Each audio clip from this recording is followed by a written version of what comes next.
Bonsoir madame, bonsoir monsieur, bonsoir c'est Mohamed Kenbib. Merci d'avoir accepté notre invitation.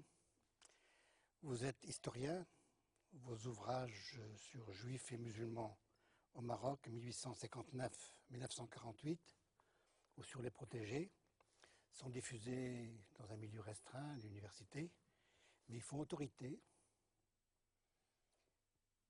en France, en Grande-Bretagne, aux États-Unis.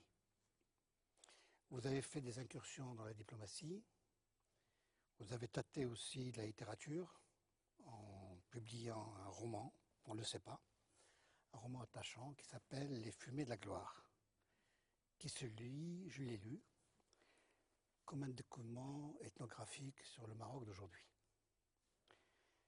Selon vous, on constate aujourd'hui au Maroc une demande, je vous cite, une demande sociale d'histoire. Une demande sociale d'histoire. De quoi il s'agit?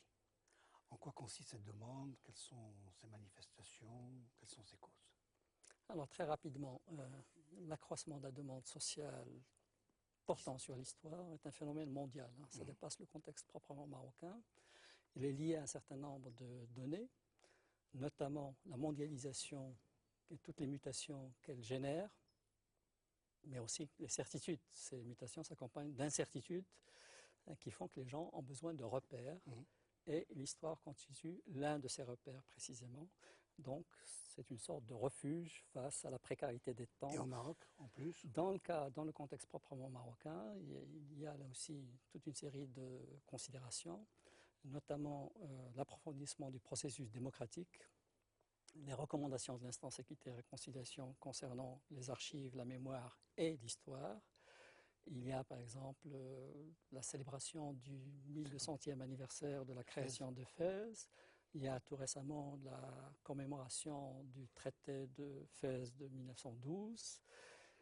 Il y a la commémoration du centenaire de Rabat comme capitale du Maroc. Donc il y a une très forte demande. On voit aussi des fondations qui pullulent. La fondation Abdelrahim Bouabi, la fondation Al-Fassi, il y a, progresse aussi. Disons de manière schématique, il y a une multiplicité d'intervenants dans le champ historiographique. Des mémoires. L'écriture de l'histoire de manière générale, elle se fait au sein de l'université, mais elle se fait aussi en dehors de l'université. C'est un enrichissement avec bien sûr les médias également, oui. Et une revue Zaman qui a un grand public parce qu'elle parle d'histoire justement. Oui, il y a donc, comment dirais-je, l'intervention médiatique est multiforme.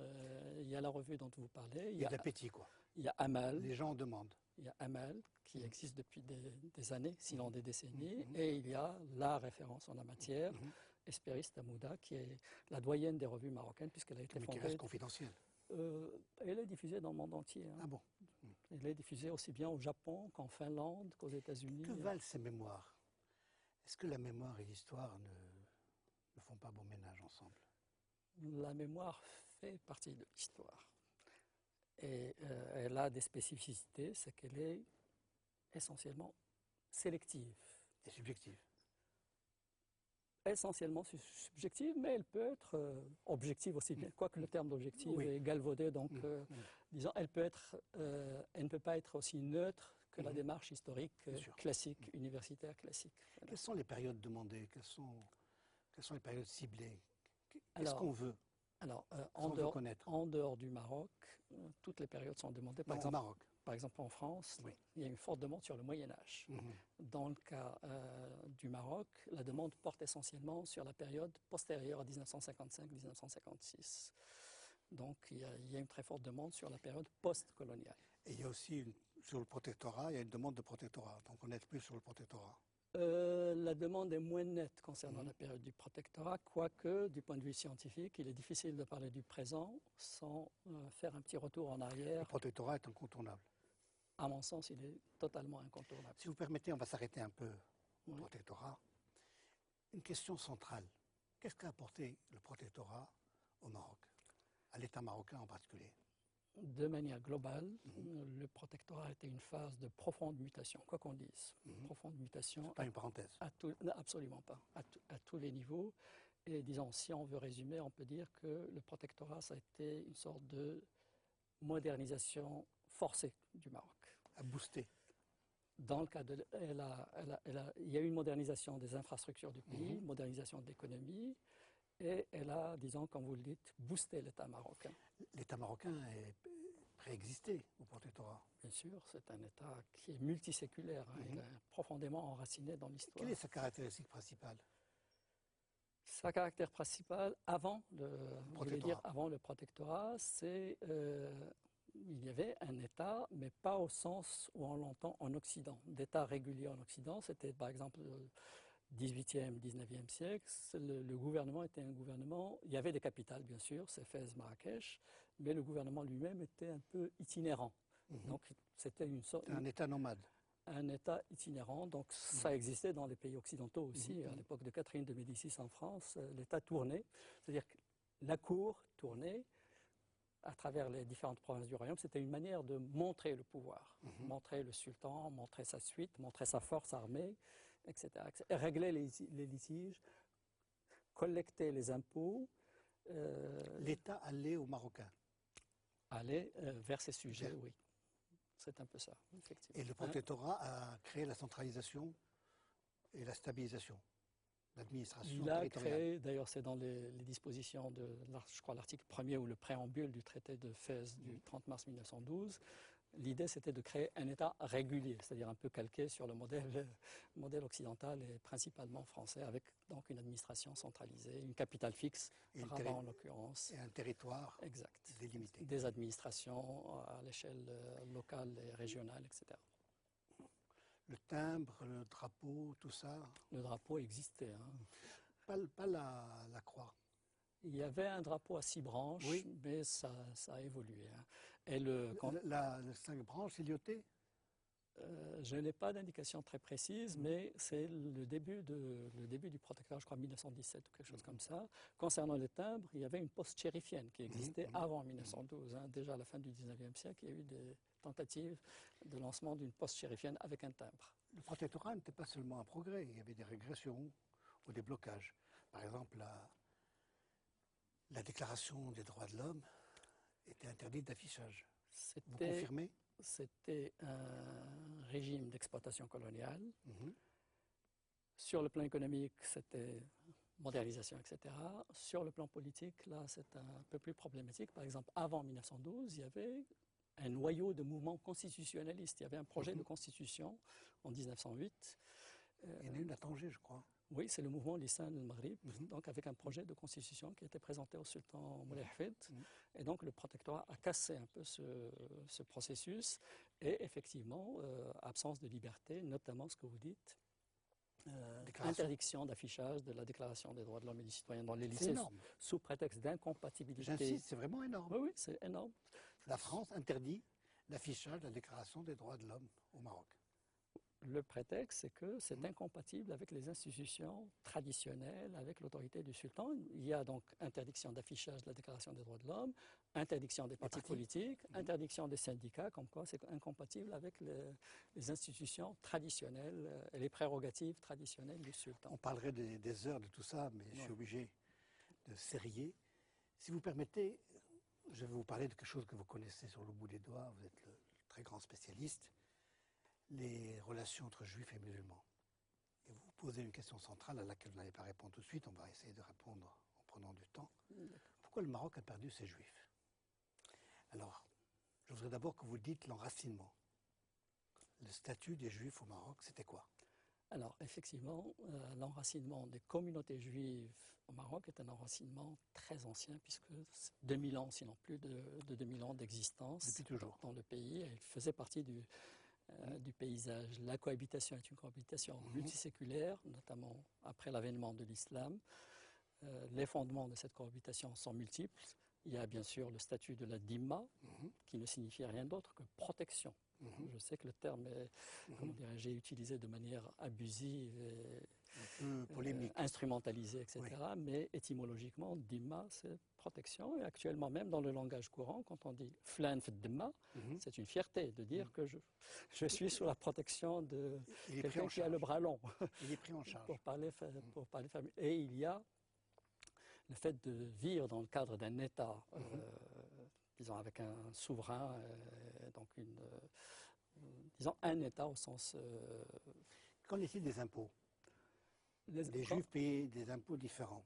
comme ils ne pouvaient pas payer, comme ils ne pouvaient pas payer les zakat al-ashar, les impôts canoniques, ils étaient bien obligés de payer quelque chose, qu'il y ait une contribution. C'est un impôt de capitation qui s'appelle El Jizya, qui était laissé à la discrétion des communautés. C'est elles-mêmes qui répartissaient. Ils étaient tenus de porter un costume différent. Ça variait selon les périodes. Ça variait selon les périodes. Enfin, les stipulations, disons, scripturaires de la dîma fluctuaient en fonction des souverains plus ou moins Est-ce que libéraux. vous diriez que la chose la plus importante, c'est l'habitat? Le mellah n'est pas un ghetto. Est-ce que vous diriez ça? Effectivement, le mellah, on peut pas C'est absolument, ce qu'on retient de vos livres. on ne peut absolument pas comparer un mellah à un ghetto d'Europe centrale et orientale, par exemple. Parce qu'il C'était était un ouvert. espace ouvert. Donc les musulmans y circulaient pour vendre leurs produits, acheter les produits fabriqués par les juifs, et inversement, les juifs allaient en Médina, même dans une Médina, dans une ville dite Sacrée. capitale spirituelle, les juifs avaient leurs échoppes dans les Médinas. Alors, D'ailleurs, le bijoutier oui, fabriquait ses bijoux au au mellah, mellah, allait les vendre et les vendait en Médina. sur les houdis, non, le fendaq, Fandaq Lihoudi. Fandaq Le Lihoudi. caravansérail du juif, c'est une indication à côté de Moulay Idriss, à côté du sanctuaire de qui Moulay existe Idriss. toujours, je crois. Peut-être qu'il a changé de nom. Ah Je, bon. je n'ai pas d'indication précise. Mais en tout cas, les mellahs n'existaient pas partout. Hein. Il y a des villes où il y avait des mellahs. Et la plupart des mellahs ont été créés au 19e siècle, à l'époque de Moulay Slimane, du sultan Moulay Slimane. Mais avant, il y avait uniquement 3 mellahs: Fès, Marrakech sous les Saadiens et Meknès sous Moulay Ismaïl. Qu'en est-il du travail? Il y a une division du travail apparemment. Il y avait une division du travail essentielle. De facto, vous avez une division de travail. Alors les juifs sont ruraux, Non, les juifs sont citadins. sont citadins. Les musulmans essentiels. sont en majorité ruraux, Et fellah, là, sont éleveurs, cultivateurs, Cultivateurs. éleveurs. Les juifs artisans, commerçants, colporteurs surtout.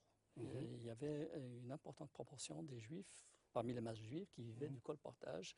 Et ce colportage... l'atlassier aussi, non? Oui, enfin, c'était courant dans les villes de faire appel, dans les médinas, de faire appel à des matelassiers, Et financiers. et financiers, effectivement. L'élite, c'est toujours Sultan. Exact. C'était les commerçants du roi, les Les négociants du roi. négociants du roi, effectivement, c'était une élite extrêmement dynamique.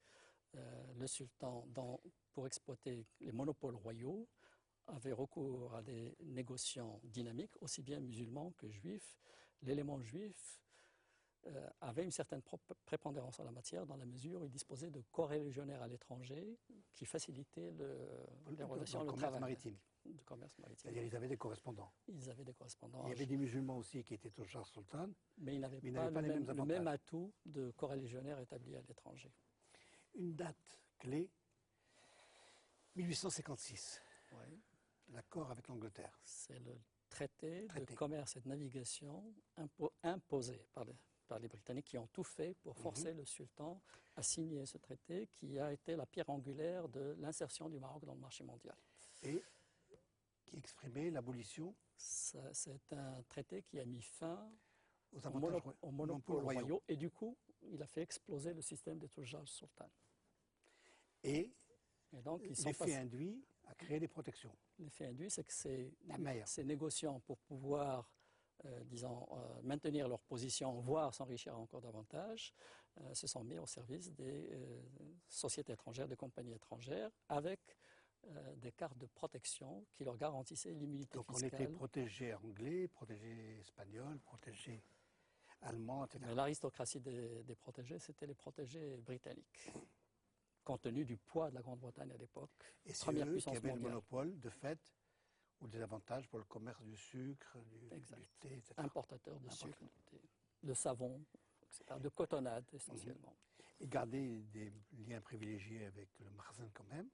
C'est ça Ils avaient un acte nobiliaire. C'est l'un des éléments fascinants dans ce processus. D'un côté, donc, exploitation des opportunités offertes par les protections étrangères et même les naturalisations, puisque certains d'entre eux détenaient des passeports étrangers, mais en même temps, ils avaient des liens très étroits avec le sultan, avec les vizirs, etc., et détenaient ce qu'on appelle des daïrs de respect et de sauvegarde qui leur garantissaient un certain statut. Qu'on donnait aussi aux chefs zaouïas.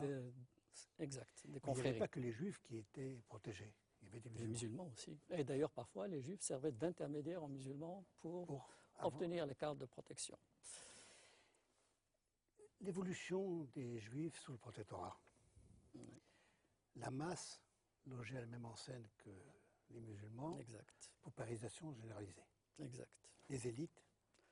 Alors, un mot, si vous permettez, sur les masses juives, dans la mesure où les masses musulmanes, c'est-à-dire essentiellement les fellahs, étaient les principaux clients des artisans juifs, le fait d'être paupérisés en perdant leur terre au profit des colons, en étant pressurés d'impôts, enfin le fameux tertib.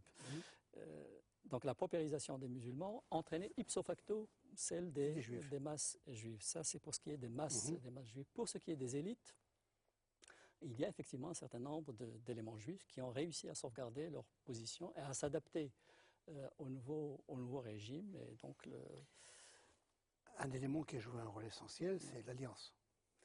L'Alliance israélite universelle, donc c'est une association qui a été créée à Paris en 1860 avec l'idée donc de faire de la philanthropie en faveur des communautés juives d'Afrique du Nord et d'Europe centrale. Oui.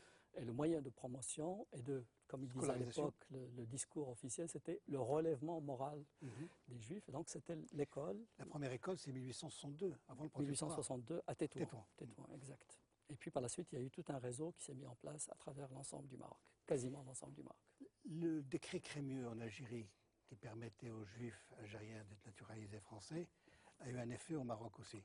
Oui, il a eu un effet essentiellement parmi les générations formées sur les bancs des écoles de l'Alliance israélite. Ils voulaient être naturalisés aussi. Puisque l'enseignement était dispensé en français et que, in fine, ces éléments devenaient à la fois francophones et francophiles.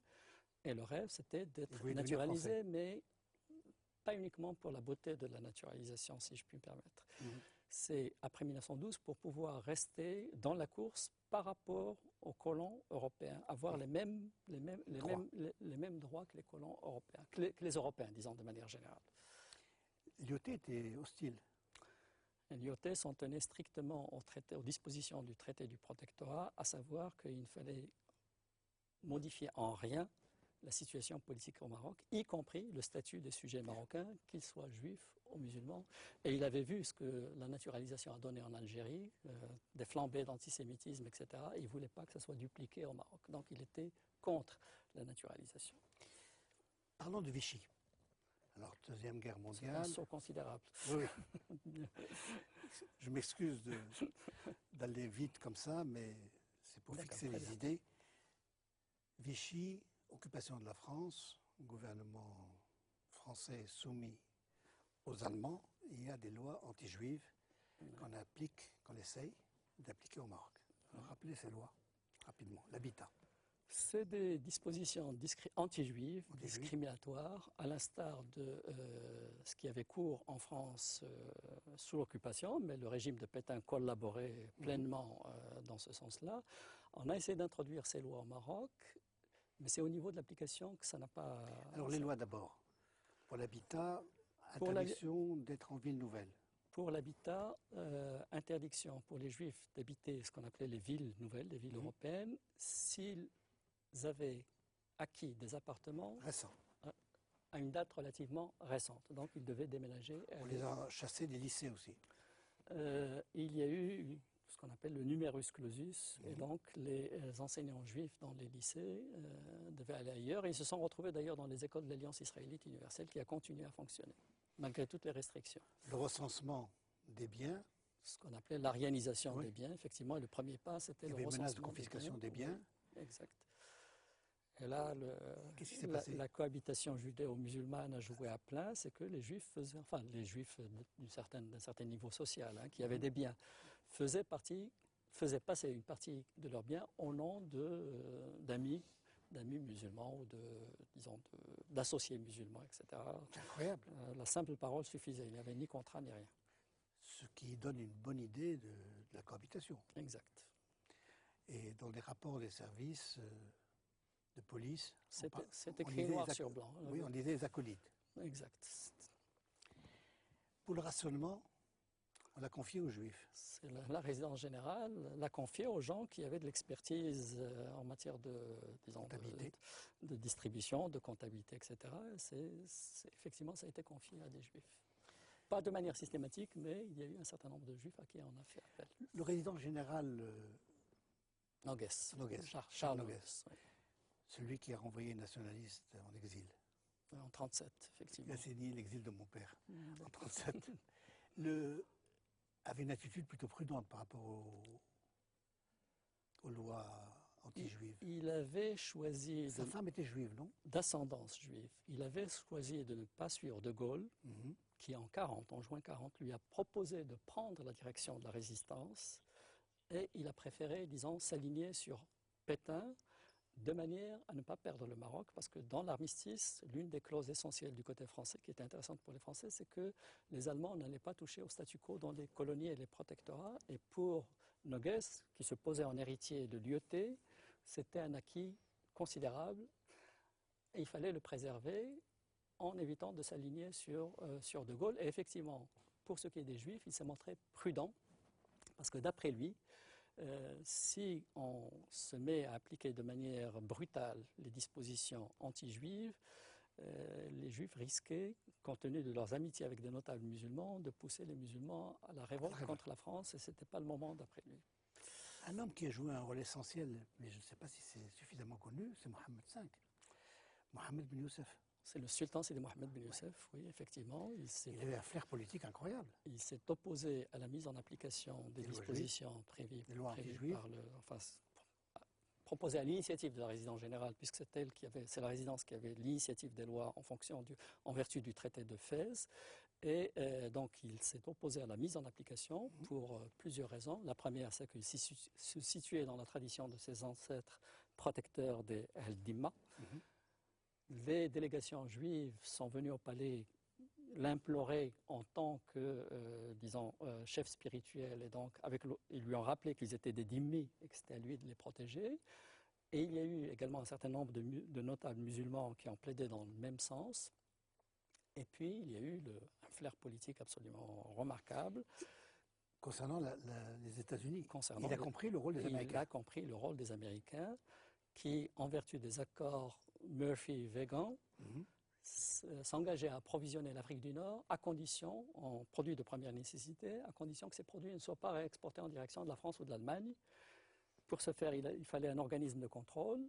Et ils ont nommé, soi-disant, des vice-consuls qui étaient en fait des agents de renseignement préparant un débarquement en Afrique du Nord, se renseignant sur l'état d'esprit de ce qu'on appelait à l'époque les indigènes, c'est-à-dire les Marocains, et préparant un débarquement en Afrique du Nord. Le flair politique s'exprime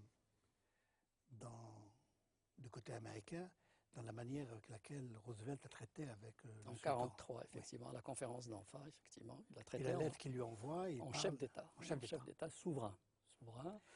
Et dans les tracts, il parlait de djihad. Les Américains, effectivement, le jour du débarquement, ont lancé des tracts par avion. Djihad pour la liberté. Djihad pour la liberté. C'est incroyable. Le mot a évolué depuis. Oui. Donc 1942, le débarquement. Oui, novembre 1942, effectivement. Qui dit débarquement, dit un chanteur. C'est américain. Effectivement. Vous vous souvenez de la chanson? Je sais qu'il y a des mots en anglais, come on, bye bye, give me $, des choses comme ça. C'est une description de la réalité. C'est un document historique absolument remarquable, avec un sens de l'observation sur l'évolution des mœurs, sur les conditions de la femme, effectivement. Les femmes qui deviennent incontrôlables. Voilà, exact. Le contexte au Moyen-Orient, c'est-à-dire l'application de l'accord, de la promesse de Balfour et la création de l'État d'Israël, va tout modifier. Exact. Et tout le monde va être dépassé. Et il va commencer à modifier. Déjà à la fin du 19e siècle, il y a un certain nombre de cellules sionistes qui se mettent en place dans un certain nombre de villes au Maroc. Puis, 1917, la déclaration Balfour, mais elle n'a pas un grand impact au Maroc. Seuls les Juifs de Tanger ont été très attentifs à cette déclaration. Mais ailleurs, en tout cas, les musulmans, c'est passé pratiquement inaperçu. Les choses n'ont commencé à changer qu'à partir de 1929 avec les incidents de Jérusalem. Alors là, effectivement, les nationalistes. C'est quoi les incidents de Jérusalem? Il y a eu des accrochages entre les sionistes et les Arabes. Et donc, ça a été répercuté au Maroc par des gens comme Mohamed Belhassan al-Wazani, Mohamed El-Fassi, etc. Et la première manifestation publique des nationalistes, ce n'est pas ce qu'on appelle le Daïr berbère. Les protestations contre le Daïr berbère. C'est une pétition au Foreign Office qu'ils ont essayé de faire signer par les notables de la Médina contre l'attitude partisane de la puissance mandataire en Palestine, c'est-à-dire la Grande-Bretagne. Et la résidence générale a compris tout de suite. Ces musulmans se montraient solidaires avec la Palestine, mais en fait, ils voulaient accroître leur audience politique au Maroc, et ça a été une sorte de banc d'essai pour les nationalistes. Ce qui va tout changer pour les Juifs, c'est 1944, le congrès d'Atlantic City. Si vous permettez, il y a une date avant, c'est 1936, avec l'arrivée de Léon Blum au pouvoir et la liberté qu'on a laissée aux organisations sionistes, aux activistes sionistes au Maroc. La focalisation de la résidence, c'est sur les nationalistes musulmans, et donc on a laissé un peu le carte blanche, dans une certaine mesure, aux organisations sionistes, enfin aux activistes sionistes qui se sont mieux structurés à partir de 1936. Et donc, en 1944, quand se tient cette conférence de guerre, qu'on appelle, qui a été appelée conférence de guerre à Atlantic City, aux États-Unis. Qu'est-ce qui a changé? Qu'est-ce qui a changé? C'est qu'avant, on disait aux Juifs marocains, vous, la création d'un État en Palestine, d'un État juif en Palestine, ça concerne les Ashkénazes. Contentez-vous de nous aider matériellement, en versant ce qu'on appelle le shekel. À partir de 1944, étant donné que les communautés juives ashkénazes ont été décimées, il fallait un potentiel humain pour le nouvel État, et du coup l'attention s'est focalisée sur les communautés qui ont traversé la Deuxième Guerre mondiale et sont restées totalement indemnes. L'une de ces communautés, c'est les communautés juives du Maroc, donc un potentiel démographique considérable. Donc l'État d'Israël qui était créé pour les Ashkénazes, n'ayant pas d'Ashkénazes, on s'est reporté sur la population épargnée, qui est la communauté juive marocaine. C'est l'un des paradoxes de l'histoire, effectivement. On peut en parler encore longtemps, mais je vous laisse conclure sur cette partie. Alors, moi, ce qui m'intéresse, c'est le devenir de ces Juifs par la suite. Et donc, tout ce qu'ils ont connu après 1947 et surtout 1948, donc les phénomènes migratoires, les départs massifs, etc. Et la nostalgie qu'ils gardent, que les Juifs marocains gardent du Maroc. Et si vous permettez, il y a un ami, un compatriote juif qui m'a offert l'un de ces... C'est Maurice Arama. C'est un spécialiste de la croix, et pas plus tard que la semaine dernière, il m'a offert cet album qui vient de paraître. Il s'intitule Les Heures juives, et voilà ce qu'il dit, et je crois que c'est une dédicace qui est, à mon sens, pleine de signification. Il dit, pour Mohamed Kenbib, ce qui est important, et pour ce Maroc reçu en héritage, dont nous aimons le cœur et écoutons les pulsations. Je trouve que c'est... Montrez le livre. Oui, voilà. À qui je le montre, s'il vous plaît? Voilà, je vous le confie. Si vous me le confiez, je ne vous le rends plus. Eugène Delacroix au Maroc, Maurice Arama, Les Heures juives. C'est Mohamed Kenbib. Je sais que vous n'aimerez pas ça, mais je vais vous obliger.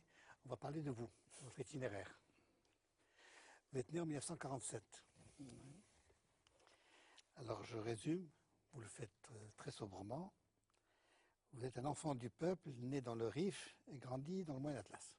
Exact. Famille modeste, une fratrie de 5, 3 garçons, 2 filles. L'école qui a compté le plus, je crois, au-delà de l'école primaire, c'est le lycée. C'est Moulay Idriss, ça fait. C'est Moulay Idriss. Un professeur d'histoire inoubliable. Qui a dû peut-être Henri Denis. Qui a dû marquer peut-être votre vocation. Voilà, exact. Ça date de là, la vocation?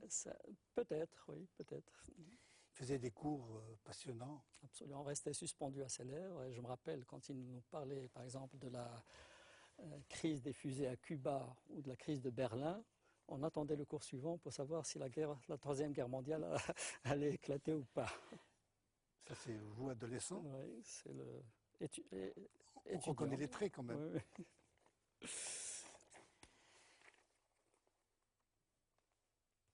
Vous avez fait aussi un exposé qui est mémorable au baccalauréat.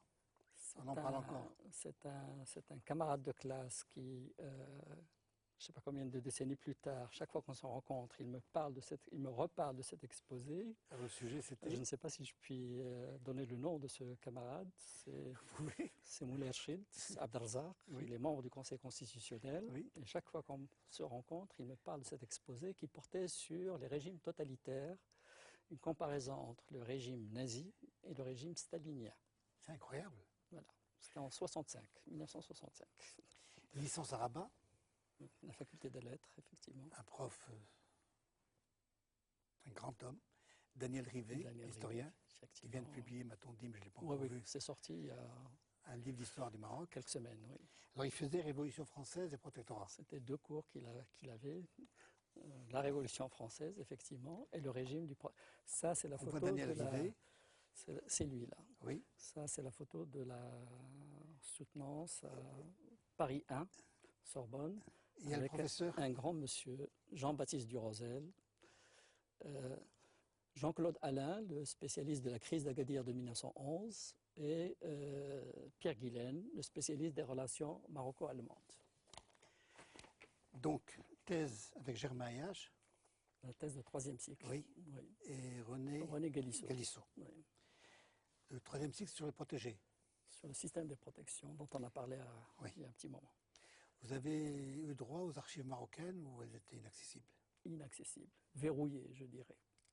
C'était extrêmement difficile parce qu'il fallait aller à Paris, au château de Vincennes, ou bien au Quai d'Orsay, ou bien aller à Londres, les archives du Foreign Office, pour consulter des archives où il y avait un matériau qui était à 100 mètres de la faculté à Rabat, à la Bibliothèque générale. Doctorat d'État, c'est sur les Juifs et les musulmans. Exact. Je reviens un peu en arrière. Pourquoi les archives sont verrouillées? Conformisme? Crainte? Non, c'est frilosité? Frilosité, peut-être un peu de zèle, du zèle, disons, des conservateurs, Dieu leur pardonne, qui avaient l'impression que ces archives contenaient c'était de la nitroglycérine et que les confier à quelqu'un qu'on ne connaissait pas, ça risquait de créer des problèmes. Donc, vous pensez qu'elles sont disponibles aujourd'hui? Mais non, depuis quelques années, les choses... Une question quand même importante que j'ai peur d'oublier de poser. Vous avez travaillé en toute liberté, oui ou non? Travailler et écrit en toute liberté. Pas seulement travailler, mais écrit. C'est peut-être plus important que les recherches dans les archives. À aucun moment. Moi, je pense que c'est une question de... Comment dirais-je? Si on ne reste pas indépendant dans ce genre de métier, c'est-à-dire libre, on n'a pas de crédit. Il y a un problème de crédibilité. Et mon témoignage, c'est cela. C'est qu'on peut travailler, on a pu, enfin je ne suis pas le seul, on a pu travailler en toute liberté. Et responsabilité. Ce qui dit liberté dit aussi responsabilité. Parce qu'il fallait que ce qu'on avance soit fondé sur des archives, qu'il y ait possibilité de recoupement entre ce que disent les archives étrangères, ce que disent les archives marzennes. Les archives, c'est la terre ferme du chercheur. Vous êtes attaché culturel en 78 jusqu'en 83 à Paris. Exact. Ce qui vous a permis de faire votre recherche. De travailler aussi bien à l'ambassade que de continuer parallèlement à effectuer des recherches dans les archives du château de Vincennes et du Quai d'Orsay. Vous enseignez à la fac à Rabat à partir de 83. 83, exact. Jusqu'en 97. Exact. Prof d'histoire. Histoire contemporaine. Avec un séminaire sur les mutations de l'État et de la société marocaine à l'époque contemporaine, c'est-à-dire 19e, 20e siècle, et des cours sur l'illustration de ces mutations à travers les communautés juives, comment elles ont évolué. Et après, vous revenez à Paris, c'est en 97. 97, oui. Avec Mohamed Barada, l'ambassadeur. Oui, comme conseiller culturel. Mao. Voilà. Donc vous êtes attaché? Non, vous êtes conseiller. Conseiller, oui. Il y a une photo, on reconnaît Mohamed Barada. Ça, c'est une cérémonie dans une synagogue à Paris, immédiatement après la disparition de feu le roi Hassan II, donc une cérémonie à sa mémoire. pas la à mémoire. la synagogue. À la synagogue. Une photo que j'ai trouvée avec Edmond Elmaleh, Edmond le regretté Elmaleh, Edmond. le regretté Edmond, effectivement. C'est quelqu'un que j'ai connu C'est lors une de... photo à Rabat ou à Paris? Ça, cette photo, c'est à Rabat. C'est à Rabat, mais Edmond, je l'ai connu d'abord à Paris. Il a lu votre livre? Il a, il l'a lu et il a formulé un certain nombre de remarques d'une pertinence remarquable, notamment sur une porte de Tétouan en rapport avec des événements du 19e siècle, qui s'appelait Bebtut, et moi j'avais traduit porte des fraises. Je dis non, c'est pas des fraises, les murs. Et c'était en note infrapaginale, hein, il fallait le faire. Comme diplomate, vous avez eu affaire à des gens connus, des Français, des socialistes. Ça, c'est Martine Aubry, qui était à l'époque ministre de l'Emploi, et c'était à l'occasion d'une foire internationale de La Rochelle, où le Maroc avait un pavillon.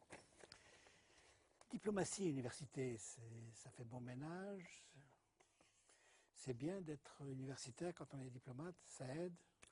Ça aide beaucoup, je dirais. La diplomatie, c'est l'art de servir son pays dans le respect des lois et coutumes du pays hôte. Et c'est très bien qu'on connaisse, qu'on sache l'histoire du pays hôte, ses coutumes et ses traditions. Ça vous a beaucoup servi? Je crois, oui. Vous avez fait beaucoup de conférences? Je suis resté malgré tout professeur et j'ai fait une série de conférences à travers. Ça tombait bien, au moment d'une crise, le temps du Maroc. C'était un beau programme, celui du temps du Maroc. Et donc, les relations n'étaient pas très bonnes avec François Mitterrand et Daniel Mitterrand. Non, ça c'est le deuxième temps du Maroc, c'est 97, et donc c'était Jacques Chirac qui était président. Et quand vous y étiez, vous? Pardon? Quand vous y étiez? Le premier séjour, oui. Le premier séjour, je faisais des conférences, mais ça ne posait pas de problème. Les conférences dont je parle, c'est les conférences pour la deuxième période, 97-2001. La conférence à Dreux, c'est... Ah oui, ça c'est une conférence effectivement mémorable. Oui. Et j'ai eu droit à... Quel est le sujet? Le sujet, c'était les relations franco-marocaines, tout simplement. Et j'ai eu par la suite, une semaine après la conférence, une lettre d'une dame qui me dit qu'elle était la petite fille d'un aide de camp du maréchal Lyautey. Et elle a eu des mots extrêmement aimables en me disant que ma conférence l'a réconciliée avec le Maroc. Et là, vous êtes avec ça, c'est au château de Lyautey, à Toré-Lyautey, en Lorraine. Donc, c'est le château de Lyautey et le buste du maréchal. On continue à feuilleter l'album diplomatique. Là, vous avez fait un travail sur la francophonie au moment de la conférence. Je représentais l'ambassade auprès de l'Organisation internationale de la francophonie et j'ai fait partie de la délégation marocaine au sommet de la francophonie qui s'est tenu à Hanoï en novembre 1997. Et là, c'est une visite au mausolée Ho Chi Minh, avec une pensée pour les combattants marocains de la guerre d'Indochine, aussi bien ceux qui sont morts sur place que ceux qui sont passés du côté du Viet Minh, qui ont épousé des Vietnamiennes, et toute une histoire. Qui sont rentrés au pays? Qui sont rentrés au pays dans les années 70. Période universitaire intense, les États-Unis. Oui. C'est en 88? 88, oui, une année d'enseignement en Pennsylvanie. Oui, exact. Ils font bien les choses là-bas. Oui, ça c'est par la suite. C'est par la suite. Welcome. Ça c'est dans une étape ultérieure. Mais effectivement, il y a eu. Mais c'est une tradition de mettre le nom du professeur invité? Pas dans toutes les universités. Ça, c'était une université du Nebraska. C'est pas au Nebraska que vous avez enseigné aussi aux soldats? Oui, enfin j'ai fait une conférence dans une base aérienne américaine, effectivement. Je leur ai parlé un peu du Maroc et de la position stratégique du Maroc.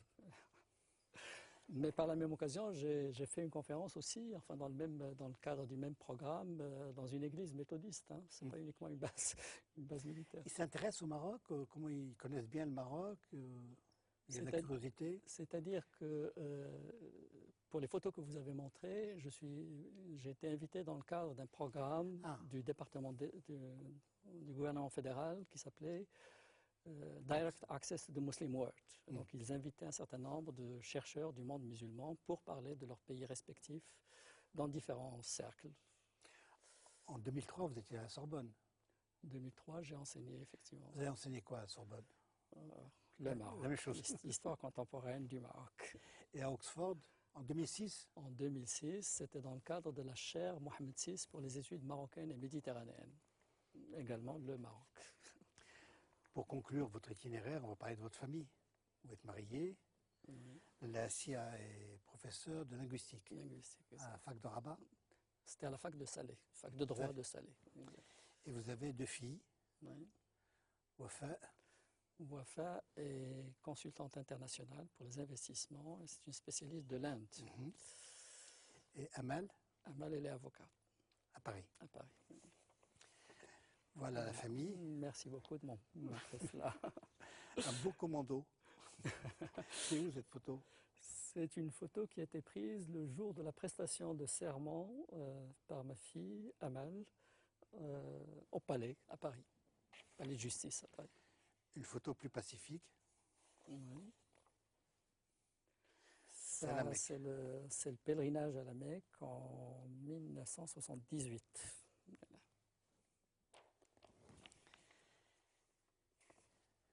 Comme on a parlé de demande d'histoire au début, vous parlez aussi de devoir d'histoire. Je voulais qu'on prenne quelques minutes pour en parler. De quoi s'agit-il? Il y a la demande sociale concernant l'histoire, portant sur l'histoire, concerne essentiellement le temps présent, c'est-à-dire la période après 1956. Et donc, à la faculté des lettres de Rabat, on a mis en place, un master en partenariat avec le CNDH et avec l'appui de l'Union européenne, un master donc, qui traite essentiellement la recherche sur le temps présent. Temps présent, avec une sélection, je dois dire, draconienne à l'entrée. Ah bon. Et c'est un centre de formation des doctorants? Ça prépare au doctorat. Effectivement, il y a un centre d'histoire du temps présent qui va être inauguré dans les jours qui viennent, toujours au sein de la même faculté, pour former des docteurs. Qu'est-ce qu'il y a en chantier? Alors, il y a toute une série de projets, et parmi les projets qui ont été, disons, travaillés et finalisés, il y en a 3. Les politiques publiques au Maroc après 1956, l'histoire du mouvement féministe et la biographie politique dans le Maroc indépendant. Voilà, c'est les trois gros chantiers qui doivent associer aussi bien les professeurs que les doctorants, justement. Et il y a des professeurs étrangers? On essaye de, disons, comme on a un nombre limité d'étudiants qui, comme je l'ai dit, sont sélectionnés, donc des étudiants de haut niveau, on essaie de faire appel à des intervenants aussi bien marocains qu'étrangers de haut niveau. Là, il s'agit d'un professeur qui vient de Californie, c'est un spécialiste du Maroc, qui travaille sur le Maroc depuis pratiquement 40 ans. Il s'appelle Edmund Burke. Il a écrit un livre qui est une référence. Il est disponible en français? Comment il s'appelle en anglais? Prelude to Protectorate in Morocco, Pre-Colonial Protest and Resistance. Il traite de la période 1860-1912. Il n'est pas disponible en français, mais il est en traduction en arabe. Voilà. C'est Edmund Burke, donc, de l'université de Santa Cruz, qui est venu donc gentiment parler à nos étudiants.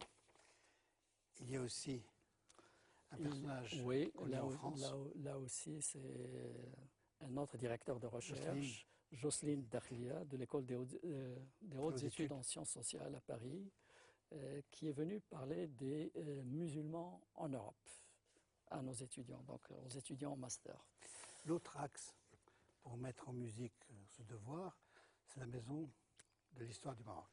Oui, il y a effectivement un projet qui s'inscrit dans la droite ligne des recommandations de l'instance équité et réconciliation relayées par le Conseil national des droits de l'homme. Donc, il y a quelques semaines, il y a eu le colloque. Le 13-14 octobre à Casablanca, effectivement, s'est tenu un grand colloque avec des intervenants marocains et étrangers. C'est au colloque cette photo? C'est avec Cédric Liazami, effectivement. Donc ça, c'est la clôture du colloque. Alors, le colloque a servi à quoi? À jeter les fondements intellectuels du projet? d'abord à remettre au centre les historiens de métier, et notamment les universitaires. Et donc, on a abordé différents aspects de l'histoire du Maroc. Et la maison, ça va être quoi? C'est un musée vivant? Comment vous décrivez la maison qui va être fondée? C'est une maison avec portes et fenêtres ouvertes. Effectivement, on peut parler de musée vivant. Donc, mais ça ne va pas être dans le sens musée statique. C'est une maison qui va avoir, donc c'est une sorte de pool qui va travailler en collaboration avec les musées qui existent déjà. Ouverte au grand public, aux chercheurs, à tout le monde. C'est le but de l'exercice, ouverte au grand public et notamment à la jeunesse. On en est où là? On en est au stade de préfiguration. Et C'est-à-dire étude de faisabilité. Actuellement, on en est au stade de l'étude de faisabilité, effectivement. Financement? Public-privé? J'imagine.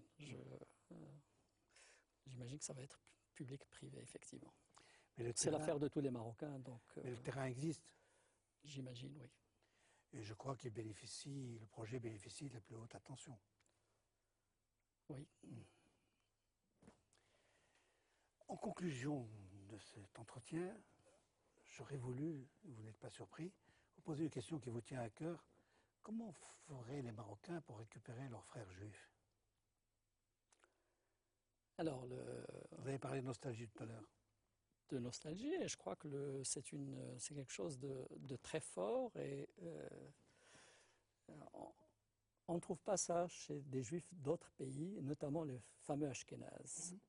Mais dans le cas des juifs d'origine marocaine, c'est quelque chose vraiment de prégnant, de très fort, et qui est exprimé. Ça vient de quoi? De l'allégeance? Ça vient de... On ne perd pas la nationalité marocaine. Non, la nostalgie vient du fait qu'il y a eu une cohabitation avec des spécificités. Concernant l'idée de retour, je crois que ça peut être lié au fait qu'il y a le principe de l'allégeance perpétuelle, et quand vous êtes marocain, vous restez marocain, et donc vous avez le droit de revenir dans votre pays si vous le souhaitez. Maxime Rodinson définissait les juifs. J'avais posé un jour la question, je lui ai dit, c'est quoi un juif? Il m'a dit, c'est une maladie honteuse transmise par les femmes. Juif marocain, c'est une maladie glorieuse transmise par les hommes. Et les femmes. Les femmes aussi ont leur rôle là-dedans. Non, mais l'allégeance perpétuelle. L'allégeance perpétuelle, effectivement, c'est l'essentiel, comme vous dites, effectivement. Vous avez été très touché par la Constitution. Oui, le fait qu'il y ait une disposition qui spécifie de manière très claire, je crois que c'est un exemple unique dans le monde arabo-musulman, qui insiste sur le pluralisme et la diversité des apports qui ont façonné la culture et l'identité marocaine. Et il y a une référence explicite à l'affluent hébraïque. Et je crois que c'est quelque chose d'absolument extraordinaire et d'unique par les temps qui courent, compte tenu de toutes les crispations qu'il y a. C'est quelque chose de remarquable. Qu'est-ce que ça nous rapporte? Rien. Ça souligne encore davantage la spécificité du Maroc, et c'est un capital précieux. Vous diriez que c'est une force morale? Je dirais que c'est une force extraordinaire. Merci beaucoup. C'est moi qui vous remercie. Il y a une image oui.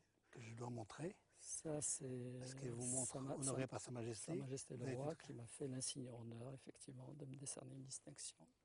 Merci de montrer cette image. Cette émission prend fin. Il me reste à vous infliger un petit jeu qui s'appelle l'autoportrait chinois.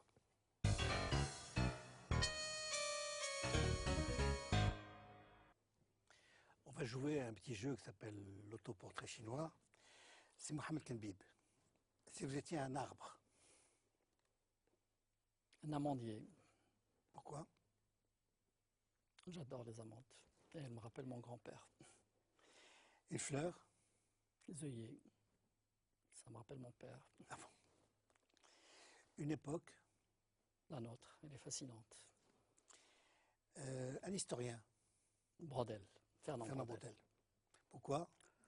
La conception de l'histoire? Exact. Le temps long? Le temps long. Et c'est l'auteur? La Méditerranée, le monde méditerranéen à l'époque de Philippe II. De belles fresques. Un roman? Un roman... L'adieu aux armes, Hemingway. Pourquoi? C'est l'histoire. Un poète? Nizar Qabbani. Très beau poème d'amour et de passion. Une ville? Rabat. C'est le centenaire. Une très belle ville, en dehors du Ce qui est centre. vrai. Un défaut? L'impatience. Et une qualité? C'est difficile de parler de qualité quand on parle de soi. Disons la constance. Ben, merci beaucoup. Il vous reste à poser votre question.